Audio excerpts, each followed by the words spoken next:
Muito bem.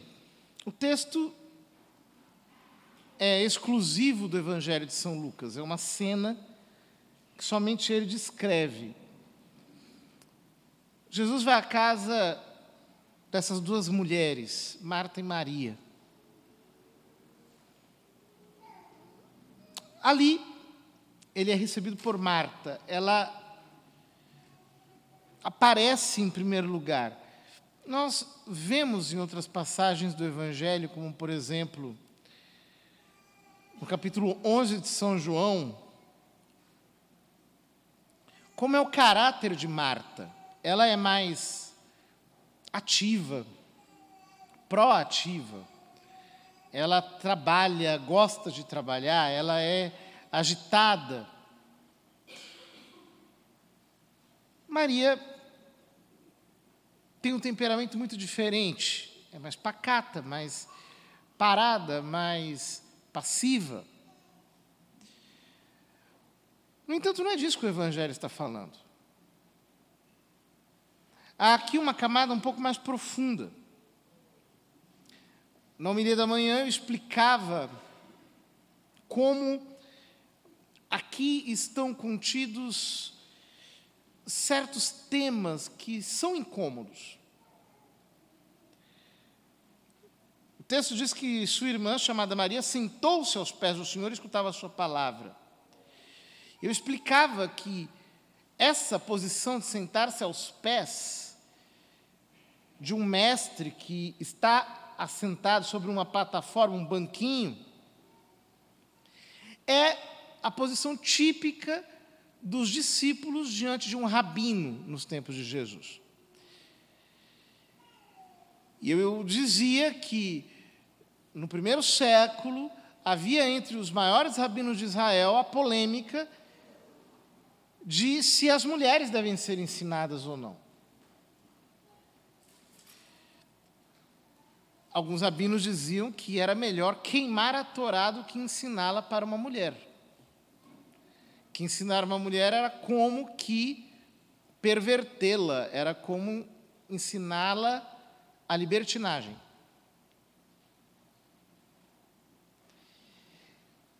Outros rabinos diziam que não, que é lícito ensinar a mulher. E está aqui Marta, trabalhando dentro de casa, enquanto Maria está sentada junto com os discípulos, na posição de um discípulo. Aquilo a incomoda. Aquilo a incomoda. Eu comentava como esse incômodo tem uma raiz nesse tipo de ideia. O lugar da mulher é na cozinha, onde já se viu, você está sentada no meio dos homens, aos pés do rabino, aos pés de Cristo Mestre. Havia essa ideia na cabeça das pessoas no tempo de Jesus e, portanto, aqui também. Então, eu dizia que o ensino para o Evangelho é universal. No entanto, eu queria puxar daqui um outro aspecto, que é o aspecto, por assim dizer, prático do trabalho de Marta. Marta está trabalhando em casa, ela está ocupada com a faina do lar, ela está totalmente metida no meio daqueles afazeres que eram tantos, enquanto Maria se coloca na posição do aluno, do discípulo. O que mostra dois perfis que frequentemente se chocam na realidade. De um lado, uma mulher que está ali preocupada em aprender de Cristo, querendo absorver a sua doutrina, a sua mensagem, querendo dedicar tempo ao aprendizado, enquanto que a outra não quer perder tempo com isso, ela quer simplesmente trabalhar. Ela quer simplesmente colocar mãos à obra, ela quer ver as coisas acontecendo diante dela. E esse tipo de impulsividade É muito comum em muitas áreas da vida. Hoje em dia, nós somos muito impulsivos. Nós não queremos gastar tempo com nada. Nós queremos tudo para ontem, nós queremos tudo muito expresso, tudo muito pronto. Eu sou do mundo da educação também, o quanto que as pessoas não estão muito preocupadas em aprender. Elas estão preocupadas em queimar etapas e obter títulos. E algo que, francamente, me cansou muito nesse mundo educacional. Porque é raro você encontrar alguém que realmente queira aprender. Raro você encontrar alguém que tenha amor à sabedoria e que queira aprender de verdade, que queira ler, que queira mergulhar. As pessoas querem informações rápidas, elas querem apenas dar uma lambida por cima de algum conteúdo e queimar uma etapa, passar para a etapa sucessiva. E com pessoas assim, realmente, a gente não consegue fazer grande coisa. Eu estou cansado de ver pessoas que têm uma pose de sabedoria, mas que, no fundo, não tem nada. São ocas, são vazias. Fazem um teatro, mas que, num mundo teatral, acaba colando, efetivamente. E haja paciência. Porque quando você realmente sabe das coisas, quando você tem profundidade, é muito flagrante quem é quem. Você identifica muito facilmente quem são os impostores. Porque é nítido. Mas, para quem é calouro, é tudo igual. O mesmo que acontece no mundo em geral, acontece na igreja.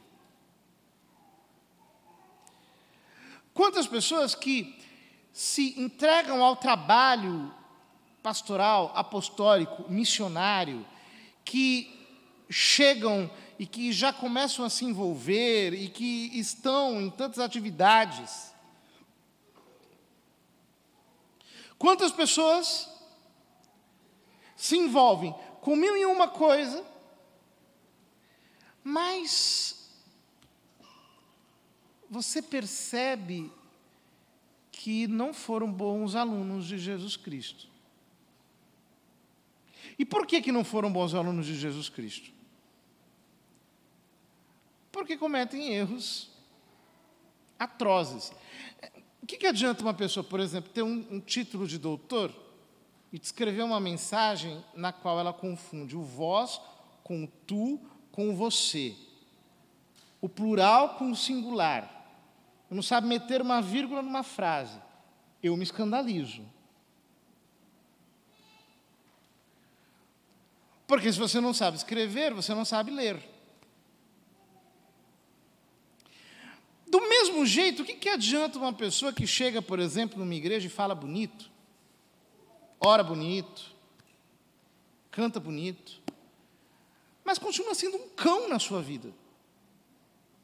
Ou seja, semeia intrigas daqui para lá, leva conversa de um lado para o outro, continua sendo uma pessoa extremamente complicada nos relacionamentos, não entende nada, não faz esforço para entender os outros, não se coloca no lugar, não é capaz de filtrar uma conversa, é tudo na porrada, na pancadaria, parece que nós ainda somos homens das cavernas. Como é possível que uma pessoa seja de igreja e goste, por exemplo, de ouvir fofoca, de espalhar fofoca, de semear discórdia entre os irmãos? Como é que pode, por exemplo, uma pessoa que é de igreja, por exemplo, arranjar uma briga, dar um barraco no meio de um trânsito, ameaçar de morte, falar coisas indizíveis, ter conversas nas redes sociais que são dignas de prostitutas, não de cristãos batizados, habitados pelo Espírito Santo?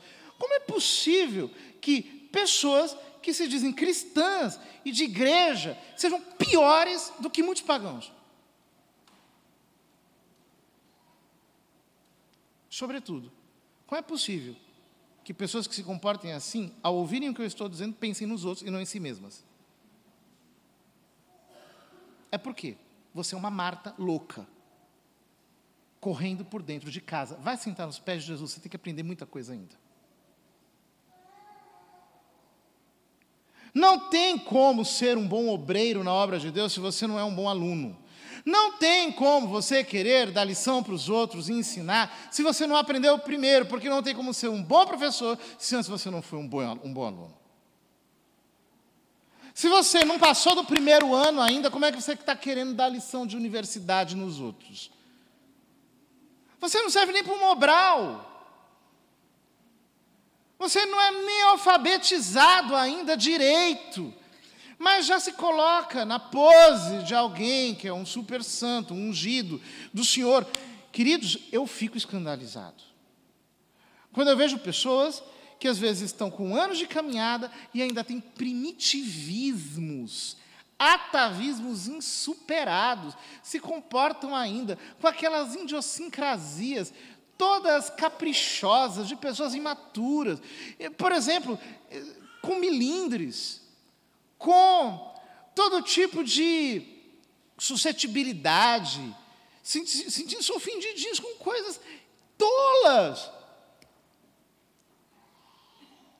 Ah, porque não sei quem não me convidou, porque não sei quem não me chamou, porque não sei quem não me cumprimentou, porque tal pessoa olhou para mim com a cara feia, porque tal pessoa, de repente, foi um pouco grosseira comigo. Mas desculpa, meu filho, você é criança, pelo amor de Deus. Você ainda está dependendo das atenções dos outros. Cresça e apareça, meu querido. Você tem que aprender muito. Vai para os pés de Jesus. Vai virar gente primeiro, vai ser discípulo. Você não está entendendo nada do Evangelho. Nada. Nada, é só árvore de Natal, é só artificialidade, é só bolinha de plástico, é brilho falso. O teu negócio ainda é arranjar briga, o teu negócio ainda é arranjar confusão, encrenca, é ficar levando papo de um lado para o outro. Vai se converter em nome de Jesus Cristo. Cria vergonha, o Evangelho não entrou em você ainda, você é só um pagãozinho, metido a cristão. Ah, mas eu tenho um blog para defender a fé católica. Você está fazendo vergonha para a fé católica. A fé católica não precisa de gente ruim que nem você para defendê-la. Vá se converter primeiro. Você precisa receber o Evangelho. O leite de Cristo tem que entrar em você. Você já está metido a digerir feijoada. Você não serve ainda nem para molico, nem para leitinho fraco, que é 70% água, não está passando no seu estômago. A verdade é essa. Eu fico chocado, às vezes as pessoas não conseguem nem entender o que está escrito e já saem para a briga. Não absorveram a mínima doutrina e já saem querendo dar macetada, todo mundo dá uma de martelo de herege. O mundo está assim. O mundo está cheio disso. E a igreja também.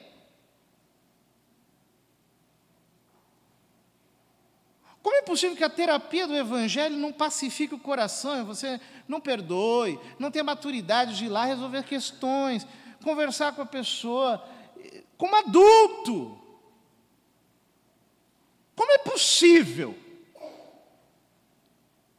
que um cristão esteja todo domingo na missa, escutando pregação da palavra, ainda querendo devolver com o mesmo troco, complicando tudo?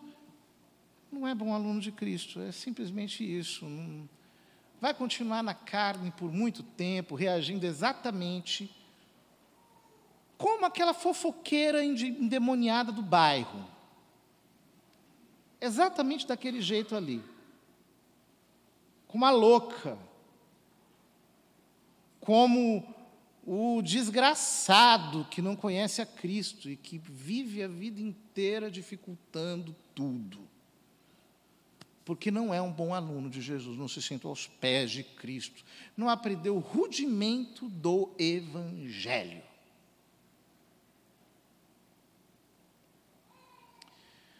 Nós precisamos nos examinar.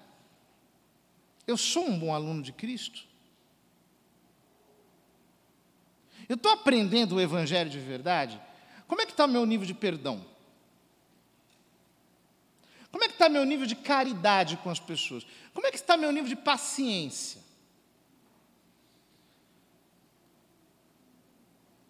Ah, mas é que o senhor não sabe o que eu passo. Não interessa, o cristão tem que ser paciente. Caritas patiens est, diz São Paulo em 1 Coríntios capítulo 13. Se o teu negócio é arranjar confusão, você não entendeu o mínimo ainda. O cristão tem que ser paciente, tem que aguentar, engolir seco. Já ouviu falar de uma coisinha chamada cruz na sua vida? Cruz. Te parece familiar essa palavra? Escutou alguma vez alguém falar sobre isso? Que o cristão precisa passar pela cruz? Porque o discípulo, o aluno, não é melhor do que o mestre. E se o mestre passou pela cruz,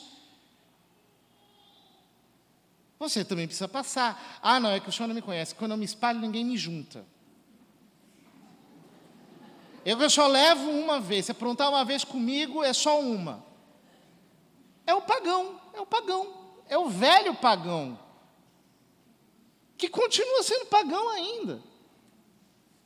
Já ouviu falar de perdoar 70 vezes 7? Já viu? Tem uma frase, talvez você nunca tenha ouvido, que diz assim: perdoai-nos as nossas ofensas, assim como nós perdoamos a quem nos tem ofendido. Já ouviu essa frase alguma vez na sua vida? Acho que não pensou muito nela, está precisando pensar mais nisso. Sentar nos pés de Jesus e pensar um pouco na vida, sabe? Que nem o Bart Simpson, que escreve assim: perdoai-nos as nossas ofensas, 1.500 vezes na lousa, para ver se a palavra entra no coração. Tem cristão que a gente está precisando fazer o seguinte: vamos fazer cópia, ditado agora, vai, ditado. Perdoai-nos as nossas ofensas. Vai, escreva aí. Escreva. Agora copia 1000 vezes. Está precisando fazer isso. Que nem você faz com um aluno de primeira série.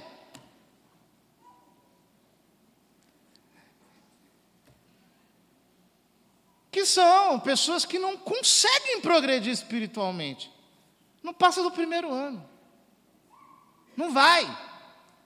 Continua na mesma.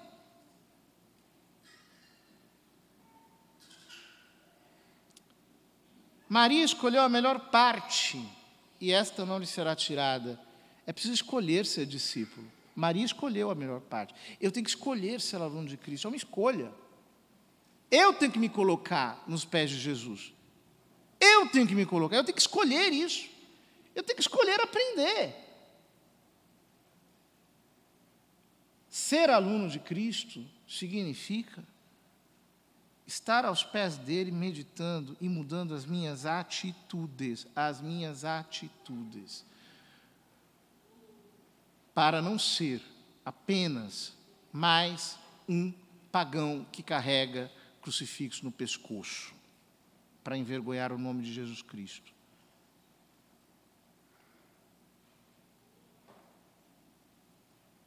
Examinemos-nos, queridos irmãos, examinemos nas nossas atitudes mais fundamentais, naquelas que mostram exatamente quem nós somos, nas nossas reações. Examinemo-nos e vejamos se nós nos temos comportado segundo a altura do Evangelho ou se nós somos apenas crianças imaturas, meninos que estão querendo ainda curtir as coisas ao invés de se comportar com a altura que o Evangelho exige.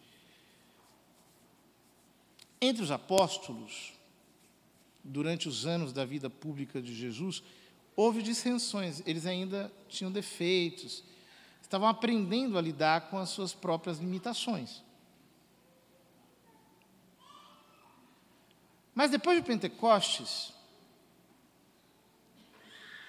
eles tinham a hombridade de resolverem as questões entre si. São Paulo conta aos Gálatas que São Pedro, que era o chefe do grupo apostólico, se comportou de um modo censurável. E ele foi e censurou São Pedro. Censurou. Resistia a Pedro em face, porque era repreensível, era digno de censura. Censurou. Porque é o seguinte, veja, somente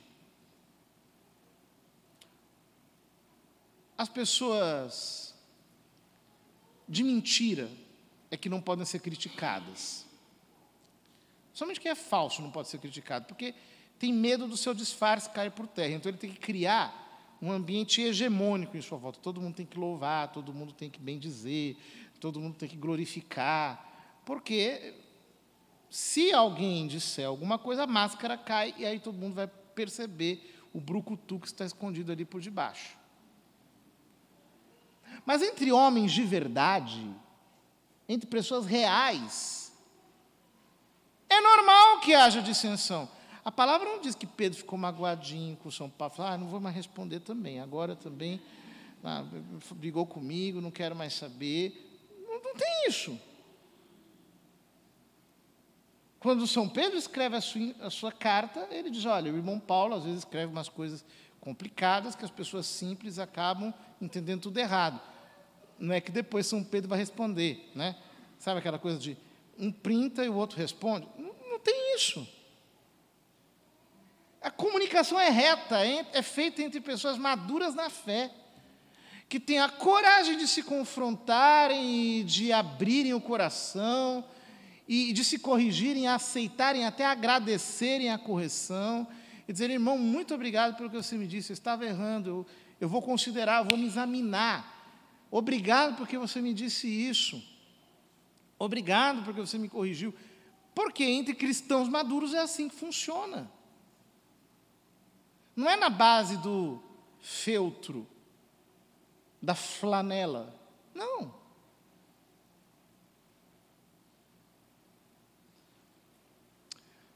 Só que para isso a gente precisa crescer enquanto aluno de Cristo, enquanto discípulo de Jesus. O Evangelho tem que entrar em nós de verdade. Nós temos que crescer em consciência, em maturidade, em controle dos nossos sentimentos. Parar de fazer drama à toa. Parar de fazer drama. Drama. Ai, porque você não sabe, porque eu estou sofrendo. Quem está sofrendo? Está trabalhando, termina o dia cansado. Isso é alguma coisa extraordinária, assim, nossa, é o primeiro caso na história da humanidade. Não.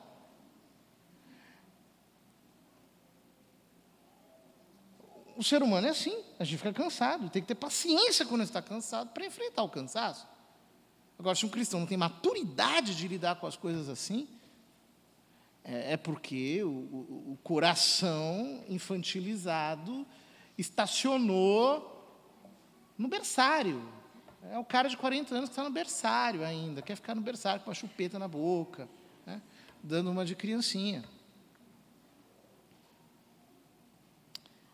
Vamos pedir ao Senhor que nos ajude a crescer, porque se você não crescer, você não serve para nada na vida, para nada. Não serve para casar, não serve para ficar solteiro, não serve para ser ministro, não serve para pregar, não serve para nada, para nada. Vai ser uma criança enchendo as paciências de todo mundo o tempo todo. Todo mundo vai ter que ter uma crechinha para te dar atenção, para ficar te paparicando. Cresça. É bom, ser adulto é bom, viu? É gostoso. É legal você não ficar se importando com as coisas, você ter maturidade emocional para passar pelos problemas tranquilamente, né? Ter educação, fineza, trato com os outros, é importante. Franqueza, capacidade de resolver questões, de dialogar, de tratar de impasses, isso também é evangelho. E não dá para querer ser muito místico, muito espiritual, muito cheio da unção do Espírito Santo, se você ainda não sabe lidar com os seus problemas domésticos. Vai para os pés de Jesus. Tem que aprender muita coisa ainda. Isso não é unção, coisa nenhuma, é só histeria. Não é nada de Deus, é só criança querendo aparecer. Que Deus nos ajude a ser bons discípulos.